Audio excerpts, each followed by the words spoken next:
alacaksın. Yoksa gelip ben alacağım. Bu manyak kim lan? Bilmiyorum. Tabutçu. Kordonceli. Aga!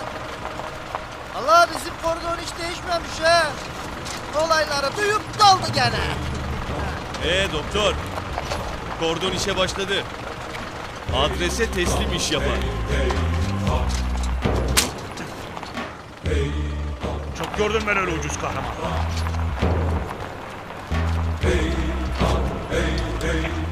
Bana bakın lan takiyeci fareler. Adamınızın leşi beklediği yerde kayalıkların dibinde. Gelin alın bunu. Gelirken askerimin kardeşini de getirin.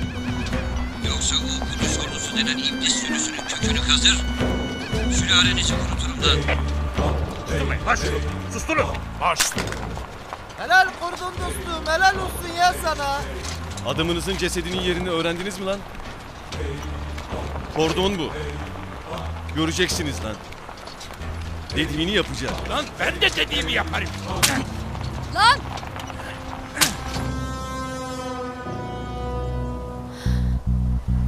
Aman Allah'ım Serdar bu.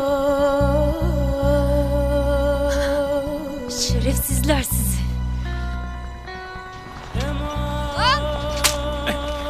Lan! Parmaklarını kırarım lan seni şerefsiz. Allah belanı versin seni. Şerefsiz. Yüzbaşı, sürünmek sana yakışıyor mu? He? Ulan seni! Serdar!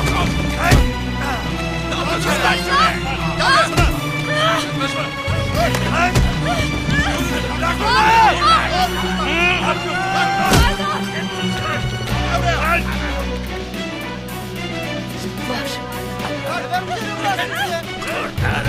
Şerefsiz öleceksin lan! Ama bu şerefsiz. Bırak lan! Bırak! Bırak! Alın yüzbaşı! Al bırak! Bırak lan!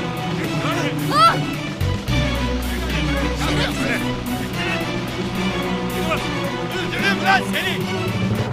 Öldürürüm lan seni! Dur!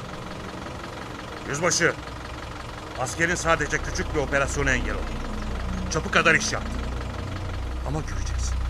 Asıl operasyon şimdi başlayacak. Sungurlar. O assubay. Albanız. Hepiniz çaresiz kalacaksınız. Çaresiz, anladın mı? Hadi arabaya.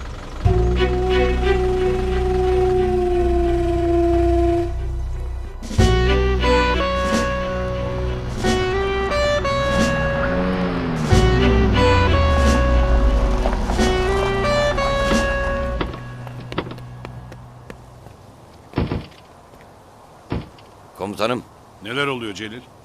Sungur adayı öğrenci Yiğit'in kız kardeşini almışlar. Çocuğu Tim'i katletmesi için tehdit etmişler. Bir de bu çıktı başımıza. Serdar'la son bağlantımda doktor ve Zafer alçakların eline geçmişti. Naza da onların elinde. Serdar tek başına kaldı. Yiğit'e söz verdim komutanım. Kardeşini kurtaracağım. Suriye'ye gitmek için izninizi istiyorum. Peki, gel benimle. Emredersiniz komutanım.